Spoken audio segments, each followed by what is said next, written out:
ছিল অনেক কঠিন কঠিন ইমানদার হওয়ার কারণে সে যে আমলের উপরে থাকুক না কেন এই জন্য আল্লাহ রাব্বুল আলামিন তাকে জান্নাত দিয়ে দিবেন। সুবহানাল্লাহ। আপনারা সহিহ বুখারীর একটা ঘটনা অনেক আলোচকের মুখে হয়তো বা শুনেছেন। একটা যুবক ছিল আব্দুল উজ্জা।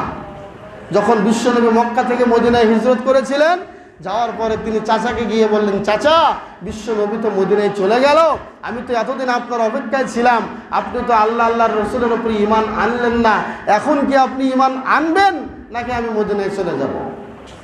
চাচা বলছে, কি বলিস তুই, তোর খুলে বল, তোর কথাটা আমি শুনতে চাই।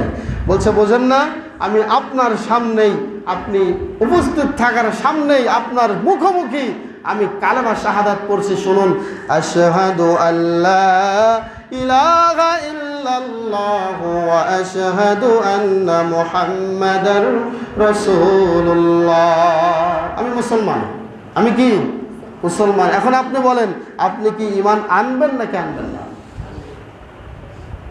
চাচা বলছে, ভাতিজা তোর সাহস তো কম নয়, তোর বাবা ছিল না, তোর মা ছিল না, সারা জীবন তোর মা থেকেও নাই, সব আসবাবপত্র খাবার ভরণ পোষণ আমি দেই, তোর এত বড় সাহস, আমার অনুমতি ছাড়া তুই আল্লাহ রসুলের উপরে ঈমান আনলি, এর পরিণতি কি হবে তুই কি জানিস? বলছে না, কি পরিণতি হবে আমার জানা নাই, কিন্তু ঈমান এনেছি, ঈমান নিয়েই আমি মরতে জানি, এটাই আমার শেষ ফয়সালা। বলেন সুবহানাল্লাহ।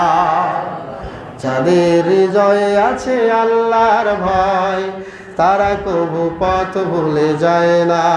কথা বলেন ঠিক কিনা? ঈমান নিয়ে, আল্লাহর প্রতি ভয় নিয়ে নির্ভয় হয়ে চাচার সামনে বলছে, ঈমান আনছি, আপনার যা করার তাই করতে পারেন। চাচা বলছে, ভাতিজা এবার তোর ঈমানের পরীক্ষা আমি একটু নিতে চাই। বলছে, নাও। বলছে, শোন দেখি, তোর যে উটের পাল আছে, তোর যে দুম্বার পাল আছে, ছাগলের পাল আছে, এগুলো সব আমি, চাচা আমার দেওয়া, এগুলো সব সম্পত্তি আমার কাছে এখন ফেরত দিতে হবে। ভাতিজা বলছে, নাও, নিয়ে নাও, সব দিয়ে দিলাম। সব ছাগল, দুম্বা, উট যা ছিল সব চাচার কাছে কি করলো? ফেরত দিয়ে দিল। এবার চাচা বলছে, ভাতিজা সম্পদ তো দিয়ে দিলে, দ্বিতীয় আরেকটি পরীক্ষা তোমার নেব আমি। বলছে, কি? বলছে, শোন রে ভাতিজা, তোর গায়ের যে জামা আছে, পরনের যে লুঙ্গি আছে, এটাও আমার টাকার দেওয়া, এটাও আমার সামনে তুমি খুলে দাও, আমি এগুলো নিয়ে নেব।